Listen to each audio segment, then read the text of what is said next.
Steve and me coming to you again, another Bullseye Guy podcast, and super excited. Those of you that have known me for years, I joke about reading 357 books, 6 years in my 20s, and one of my favorites always was Mr. Michael Gerber, who we are honored to have today. Great stuff. Original book called The E-Myth, but many of them through the years. So I'm going to delve right in. Mr. Gerber, great to see you, and thank you so much for joining. I'm delighted to be here. Good to see you again. It was 5 years ago. Yeah, your 80th birthday. Thank you very much. So you're looking amazing. Yep. Good. Well, what I want to do, Michael, it's sort of this arc of entrepreneurship. So let's go back to your early days. Give us a little introduction of Michael Gerber in his youth. When did you know you were an entrepreneur? When did you start, learning some of the things that you integrated into your early book? Oh, Stephen, you're not going to enjoy this. You're not going to enjoy this because I'm not the typical. I discovered my passion for business when I was 14, or I started my first business when I was 12. I'm not that story. Even better. It gives hope to all of us. My story started way, way, way, way later in my life. I didn't discover my interest in business, truly interested in business, until I was 40 years old. So hear me, everything that I had done prior to that time, I call my wandering Jew life. That is, I was discovering the world, and I was discovering myself in the world. I was discovering myself spiritually. I was discovering myself emotionally. I was discovering myself mentally. I was discovering myself and what I did, what I didn't do, what I liked to do, what I didn't like to do. All these things, just a continuous process. Until one day, a friend of mine who happened to be my brother-in-law, who owned a small advertising agency in Silicon Valley, and he had started that advertising agency in Silicon Valley because of something I had told him, and he was inspired by. And I was visiting him after another phase of my life, in which was learning how to frame houses. Okay. So hear me, was a carpenter, a framer, framing houses, called a pickup guy on a track. And I'd done that because I was tired of making a living with my mouth. So I thought to myself, at the pleasant age of my 38th year on this planet, I'm going to make a living with my hands. And so I went to Southern California, door to door, knocking on contractors' doors to sell them my services, become a carpenter. Now, don't ask me how in the world I conceived of that absurd process. That's still entrepreneurial in some capacity. Well, you might say so. But in reality, the word entrepreneur never entered my mind. Sure. I was knocking on doors to get a job, to learn how to do something with my hands, to take me to the next stage of my life. Working on my life while working in my life, to discover who I was about my life at the age of 38. I finally got a job, and he fired me in the first 15 minutes. I got a second one, and he fired me in 20. And gradually, I learned what I needed to have in order to get the job, and did that. And sold myself to a contractor saying, "You've never had anybody as serious come to work for you as I am. So all you got to do is to give me the opportunity to learn how to do this at 38, and I'm going to surprise you." And he said, if you last a day, I'll be surprised. And I lasted a day, and then 2 days, and then 10 days, and then 30 days. And gradually, I learned how to become a pickup guy on his track. I had a teacher who was teaching me, a master pickup guy, who said, who is this strange guy, Gerber? And he taught me how to do it. Wow. Gradually, I learned that. Hear me. And then I went to Northern California in my 52 Chevy pickup truck, and my young wife and my 2 dogs and a whole bunch of crap in the back of the truck, on my way to Mendocino County to become a contractor. And I stopped at my brother-in-law's house. His name is Ace Remus. It's still Ace Remus, but he no longer owns the ad agency. And while I was there, Ace asked me to do him a favor. And he said, look, I've got a client who can't convert the leads we create for him into sales. Would you meet with him and see what you can do? And I said, Ace, I don't know anything about business. And I don't know anything about high tech. How can I help him? He said, don't worry. You know more than you think you do. Just do me the favor and come, let's see what happens. Yeah. Well, I went to meet Bob, this guy who owned this, in quotes, high-tech startup in Silicon Valley. And he asked me the question, so what do you know about my business? Nothing, Bob. So what do you know about my product? Less than that, Bob. So how can you help me? I haven't a clue, Bob, but Ace thinks I can. We've got an hour to kill. Let's find out. And all I did then was to ask Bob questions. What is this? What is this? What is this? What is this? And the more I asked Bob questions, the more the answers became apparent to me. They were anecdotal. What I discovered is Bob knew less about business than I did. Yeah. And he owned one. I then said, Bob, your problem is very simple. You don't have a selling system. Now, what do I know about a selling system? I learned how to sell encyclopedias earlier on in my life, door to door. And if anything is a selling system, selling encyclopedias is. Sure. So Bob said, so can you create a selling system for me? I said, sure, Bob. So Bob hired me to create a selling system for his high-tech firm. Ace comes and picks me up. He said, what happened? I said, Bob hired me. He said, hired you? You don't know anything about his business. You don't know anything about it. And on and on and on and on. That was day one of eMyth. And it's great, Michael, because again, I have so many sayings because of all of this, convoluted knowledge over the years. And you said some things that are tenets of mine. People make decisions emotionally and defend them logically. When you're talking about selling, you're saying you're going to surprise them. You're going to be the best guy. That was emotional selling. You might not have known you were doing it. 2, questions are the key to the universe. Asking a lot of questions gets you to the answers. And sometimes you realize people don't even know their own answers, which I think is great. Yep. So that's what happened. That's how I became, in quotes, an entrepreneur. And so how did that lead you to thinking about doing the book, the eMyth, and the tenets of the book and the structure of it? Because for its time, it was really great, and I love the counterintuitive nature of it. It was very simple. First, I had client 1, Bob, then client 2, client 3, client 4, client 7, client 12. And as I'm doing this, it's become transparently clear to me what was missing in this picture, that none of them knew anything, in quotes, about business.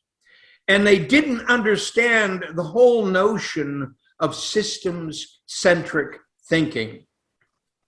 Well, as I'm learning this new process, as I'm engaging in this new field of endeavor, in exactly the same way as I did to learn how to frame a house, to learn how to sell encyclopedias, to learn how to do this and do that and do this and do that. I went to work on it, to apply my intelligence to it, to discover what was missing in this picture. That became the most serious question I learned to ask, Stephen. What's missing in this picture? What's missing in this picture? What's missing in this picture? And gradually, and most often as I asked that question, I began to discover what was missing in this picture. And the book was born from that. Wow. So I may have to go back, Michael. I've read the E-Myth twice. The E-Myth Revisited I read years ago when you relaunched it. My favorite question, I have one single question I teach entrepreneurs to ask. And now I'm wondering if I got it from you and didn't realize it. Because the one question I tell every entrepreneur to ask is, why won't this work? Right. You know, why won't this work? What am I missing? I want them to solicit negative feedback in a positive framework. I don't want them to get patted on the head with platitudes. I'm like, why won't this work? What am I missing? And I wonder now if I extracted that from your book and those questions. I may have. But of course you did. So hear me. Have you read Awakening the Entrepreneur Within? I have not. I read Awaken the Giant when Tony first came out, but that was a long time ago. That's one of my books, Awakening the Entrepreneur Within. Have you read the E-Myth Manager? No, I've read the E-Myth and the E-Myth Revisited. Okay, well, there are other ones in the library like I see behind you. Apparently I need to catch up on a few of them. There are 33 books I've written. I know, that's why I said I have a lot of catching up to do. I got a lot of catching up to do. Had you talked to me, I would have steered you in the right direction. But as you see that, as you engage in this conversation, the evolution of an enterprise, one of my latest books, Beyond the E-Myth, the evolution of an enterprise from a company of one to a company of 1,000. As you engage in this process, you suddenly see with immense clarity how it was that I came to write my first book, The E-Myth, Why Most Businesses Don't Work and What to Do About It, led to the PowerPoint, led to E-Myth Revisited, Why Most Small Businesses Don't Work and What to Do About It, and on and on and on and on and on. I've been in a continuing conversation about this whole subject of enterprise, company, growth, et cetera, and so forth. Yeah, and it's a constant theme, Michael, that I love, that most entrepreneurs, as you said, classically through the years, they're not entrepreneurs, they're employees. They're employees in their own enterprise because there's no process or system for them to grow and replace themselves. Well, the greatest problem in quote small business is that the people who start them to create income. They start them to create a job for themselves. They don't start them to create equity. They don't start them to create a great result. Yeah. And that's where the dream, the vision, the purpose, and the mission come in. And when you read Awakening the Entrepreneur Within, you'll understand those four components. An entrepreneur is four distinct personalities: a dreamer, a thinker, a storyteller, and a leader. The dreamer has a dream, the thinker has a vision, the storyteller has a purpose, and the leader has a mission. When you get that, and when you really, really get that, you begin to see what's missing in this picture. And what's missing in this picture is, in fact, a true entrepreneur. And that's why 77% of new businesses fail in their first year. In their first year, according to the SBA. Yeah, and I don't think entrepreneurs know, again, I have so many sayings from this, your greatest strength is your greatest weakness. And as an entrepreneur, you need to know what you're good at, because that's also all the areas you're weak. Learning how to build a team and knowing what kind of entrepreneur you are and where your skill set is, I think a lot of people miss that. They don't spend the introspective time to learn how to become a better leader. And that's what so much of your books through the years, I think, have taught people in how to question becoming a better leader and developing a better process. Yeah, in my case, I've been less focused on me, less focused on him, her, than I am on it. So I don't say go to work on yourself. I say go to work on it, your company. Okay. So I'm suggesting that less attention needs to be focused on personal growth, and more attention needs to be focused from way up here, looking down on the enterprise. In the process of that, as one understands it's a system, meaning the dream, the vision, the purpose, the mission, the job, the practice, the business, the enterprise.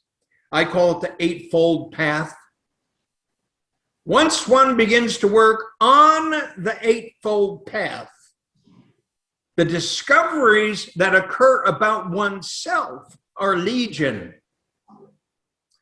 But they're legion because I'm not so self-interested. Yeah. I'm most interested in the outcome of this. And the outcome teaches me more than I could ever hope to learn by working on myself.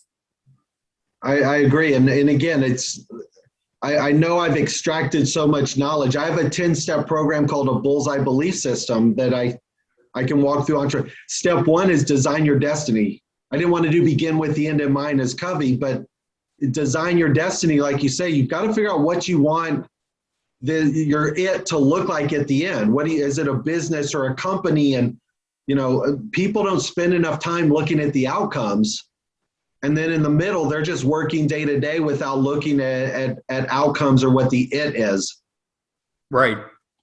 So I have a question for you, Michael. From the first book, was the E-Myth your first book? Yes, the E-Myth was my first book. And what year was that? 90?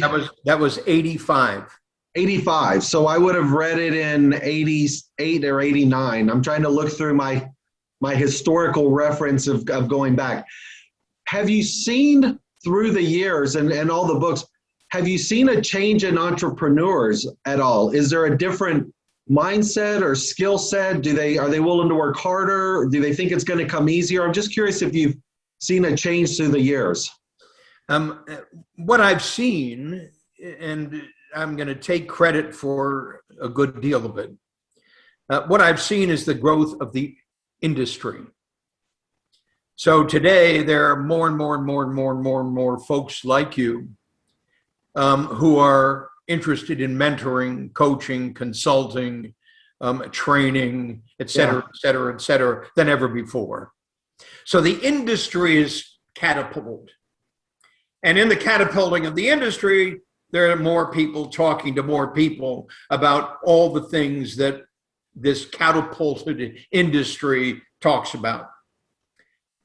But what I've discovered in that time is that nothing has changed in the market. The fascinating thing about all this is people aren't getting smarter. Small business owners aren't getting smarter. Small business owners are hopelessly stupid. The idea behind the creation of a business hasn't changed as dramatically as the market has. Yeah, and it brings out another one of my sayings. These aren't plugs for me because I don't sell anything. I just love the knowledge share. I say experience is the best teacher. It's also the slowest. And there are so many tools out now and so many podcasts and knowledge and videos. There's so much information out there that didn't exist years ago. And not only the availability, but the way to actually consume it, I think has changed, but I don't know if everybody takes advantage of it. The true entrepreneur may, the liberal, lazy entrepreneur may think it's just going to happen. Well, you might say that there's too much information out there. There's too much information out there. I'm arrogant enough to believe that if somebody were to simply sit down with the E-Myth Revisited and start and finish it, and then read it again, and then read it again, and then read it again, my HVAC contractor, who's the co-author of the E-Myth HVAC Contractor, I now have 30 vertical E-Myth market books. Wow. The E-Myth chiropractor, the E-Myth attorney, the E-Myth accountant, et cetera, and so forth. My E-Myth HVAC contractor has read the E-Myth Revisited 39 times. Hear me, 39 times. And he applied it and applied it and applied it and applied it. So understand, he didn't read all this stuff that's out there in the marketplace. He just applied it. And as he applied it, he then built and sold 28 companies. And in the process is working on his 29th. Wow. And his 29th company this year is producing about 130 million in revenue. Wow. So my self-challenge to myself, Michael, is I either read the E-Myth Revisited again, or I read the E-Myth Entrepreneur Within for the first time. Yeah, what can I say? Read Awakening the Entrepreneur Within. Yeah, I think I'll read that one and then revisit the Revisited. Yep, and then read Beyond the E-Myth. Okay. And as you do that, something's going to blow your mind, Stephen. And you're going to say, how in the world did I miss this? I'm ready. I'm writing them down. I'm taking my notes. Okay. E-Myth Revisited, Awakening the Entrepreneur Within, and Beyond the E-Myth. The subtitle of Beyond the E-Myth is the evolution of an enterprise from a company of one to a company of 1,000, the eightfold path. When you do that, then what you're going to do is you're going to come to me, Stephen, and you're going to buy my company.